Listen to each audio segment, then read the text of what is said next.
हाँ, अस्सलाम वालेकुम, दिस इज़ मी एहसान अली नग्याल। और अक्सर लोग जो मुझसे पूछते हैं कि जो कैंपस फ्रांस का इंटरव्यू होता है उसमें क्या क्वेश्चन होते हैं और इंटरव्यू के अंदर एग्जैक्टली हमें क्या क्या डॉक्यूमेंट्स लेके जाने चाहिए कैंपस फ्रांस के अंदर। तो द मोस्ट इंपॉर्टेंट थिंग ये है कि कैंपस फ्रांस का जब इंटरव्यू हो रहा होता है तो उस वक्त आपने जो है वो कैंपस फ्रांस के अंदर जो आपने 7 यूनिवर्सिटीज़ की एप्लीकेशंस हैं वो आपने प्रोग्राम सेलेक्ट कर लिए होते हैं। सेलेक्ट करने के बाद जो है वो कैंपस फ्रांस जो है वो आपको आपकी प्रोफाइल को वैलिडेट करता है, और अगर तो उसमें कोई इश्यूज़ नहीं है तो फिर जो है वो कैंपस फ्रांस आपको बोलता है कि आप जो है वो कैंपस फ्रांस की फ़ी पे करें। पिछले साल तो उसकी फ़ीस 30,000 थी, इस साल मुझे एग्जैक्टली नहीं पता कि क्या फ़ीस होगी। आप वो फ़ीस सबमिट करने के बाद जो है वो कैंपस फ्रांस के इंटरव्यू में जाते हैं। जो कैंपस फ्रांस का इंटरव्यू होता है उसमें बेसिकली द मोस्ट इंपॉर्टेंट चीज़ ये होती है कि आपने अपना पासपोर्ट लेके जाना है, ठीक है। ओरिजिनल पासपोर्ट वो आपकी देखेंगे, और पासपोर्ट में नॉर्मली वो जिस चीज़ को बहुत ज़्यादा फोकस करते हैं वो आपके पासपोर्ट की एक्सपायरी डेट है। एक्सपायरी डेट जो है वो कोशिश करें जब भी आप पासपोर्ट बना रहे होते हैं तो 10 साल वाला ही बनवा लिया करें। और पासपोर्ट की जो एक्सपायरी डेट है आई थिंक वो 18 मंथ से कम नहीं होनी चाहिए। अगर वो 18 मंथ से कम है तो वो आपको जो है वो कैंपस फ्रांस वाले आपको जो है वो बोलेंगे कि आप नया पासपोर्ट बना लें, या फिर जो है वो नया पासपोर्ट बना के फिर जो है वो अप्लाई करें। पासपोर्ट वो देखेंगे। सेकंड चीज़ ये है कि आप अपने एजुकेशन डॉक्यूमेंट्स को साथ लेके जाएं, ओरिजिनल लेके जाएं, फ़ोटोकॉपीज़ भी साथ लेके जाएं।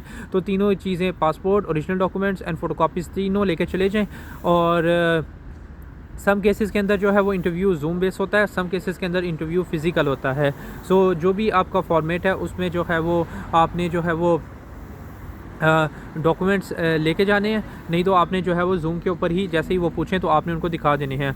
तो जो उनके क्वेश्चंस होते हैं वो बेसिकली ये होता है कि सबसे पहले इंपॉर्टेंट क्वेश्चन ये है कि इंट्रोड्यूस योरसेल्फ। तो आप अपने इंट्रोडक्शंस के अंदर अपनी आपने बैचलर्स की डिग्री, आपका किस फील्ड में आपने बैचलर्स की डिग्री की है, आपने मास्टर्स, आपने जो इंटरमीडिएट किया है या आपने जो मैट्रिक किया है, कहाँ से किया है, किस फील्ड में किया है, उसको जो है वो कनेक्ट करते करते जो है वो आप अपना उस फील्ड के अंदर इंटरेस्ट बताते जाएं कि मैंने इतने साल जॉब की है, या यहाँ पे इंटर्नशिप की है, यहाँ से बैचलर्स किया है, इस यूनिवर्सिटी से पढ़ा है, ये ग्रेड से, इस तरह से करके जो है वो अपने आप को इंट्रोड्यूस कर लें।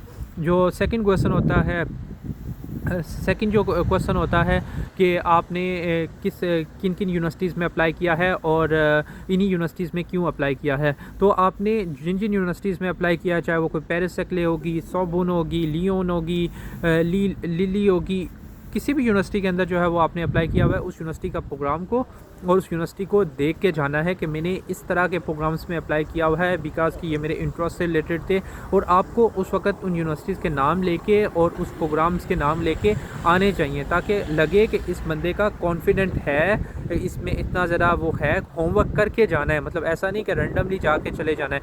कुछ अगर आप होमवर्क करके जाएंगे तो आपका कॉन्फिडेंस वैसा ग्रूम करेगा, और जैसे अच्छा कॉन्फिडेंस होगा तो हाई चांस होंगे कि आपका जो इंटरव्यू है वो बहुत अच्छा जाए। तो जो सेकंड क्वेश्चन होता है कि आपने किन किन प्रोग्राम्स में अप्लाई किया है या किन यूनिवर्सिटीज़ में आपने अप्लाई किया हुआ है, तो उससे रिलेटेड आपने होमवर्क करके जाना है। थर्ड जो नॉर्मली क्वेश्चन होता है, या इन क्वेश्चंस का सीक्वेंस आगे पीछे हो सकता है कि आपको स्पॉन्सर कौन कर रहा है। तो आपको उस वक्त आपका माइंडसेट बना हुआ हो कि आपको स्पॉन्सर कौन कर रहा है, या आप ये बोल सकते हैं कि मैं सेल्फ स्पॉन्सर हूँ, मेरे पास पिछले इतने साल से मैं काम कर रहा हूँ। अगर आप काम कर रहे थे, इतने साल से मैं काम कर रहा हूँ और इतनी मेरे पास जो है वो सेविंग है, आप वहाँ पे कोई अमाउंट कोट कर दें कि अच्छा मेरे पास जो है वो मुझे या तो मुझे मेरे फादर स्पॉन्सर कर रहे हैं, और आप बता दें कि मेरे फादर जो है वो ये काम करते हैं, चाहे वो कोई किसी गवर्नमेंट ऑफिसर्स हैं, चाहे वो किसी भी एरिया के अंदर प्राइवेट बिजनेस है, और आप उनको बता दें कि मेरे पास इनफ सेविंग है कि मैं 2 साल के अंदर या 1 साल के अंदर मास्टर्स का जो जितने भी एक्सपेंस होंगे वो मेरे फादर ले लेंगे। तो वो आपसे पूछ सकते हैं कि आपके फादर क्या करते हैं या आपकी मदर क्या करती हैं। तो ये जो है वो थर्ड क्वेश्चन हो गया।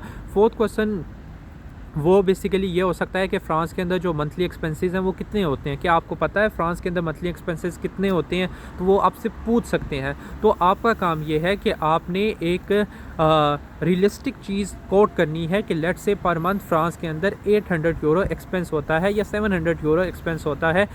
डिपेंड करता है कि अगर आप स्मॉल सिटीज़ के अंदर हैं तो may be 700 something like that expense होता है, और बिग सिटीज़ है मे बी 800 या 850 या कुछ इस तरह से जो है वो आप लोग कोट कर सकते हैं। और आपको हर चीज़ की कॉस्ट के बारे में आपको इटसेल्फ पता होना चाहिए कि लेट्स से आपका जो होस्टिंग है वो इतना एक्सपेंस आएगा, लेट्स से 300 यूरो या 400 यूरो आपका होस्टिंग का एक्सपेंस आएगा, आपके पास ट्रांसपोर्ट का कार्ड होगा उसका एक्सपेंस आएगा, आपका मंथली जो ग्रोसरी है वो इतने की होगी। तो आपने अपने जो भी आपकी कॉस्ट होगी उसको ब्रेक डाउन जो है वो करके और अपने माइंड में माइंड बना के और उस सिटी के अकॉर्डिंगली डिफरेंट शहरों के अंदर जो है ना अकॉर्डिंगली जो है वो आपने प्राइस कोट कर देनी है कि इतना मंथली जो है वो एक्सपेंस होगा। उसके बाद जो एक क्वेश्चन ये होता है जिसके ऊपर के जो इंटरव्यूअर है वो आपसे बहुत क्रिटिकल ये क्वेश्चन कर सकता है कि वाई फ्रांस, आप फ्रांस में ही क्यों जाना चाहते हैं।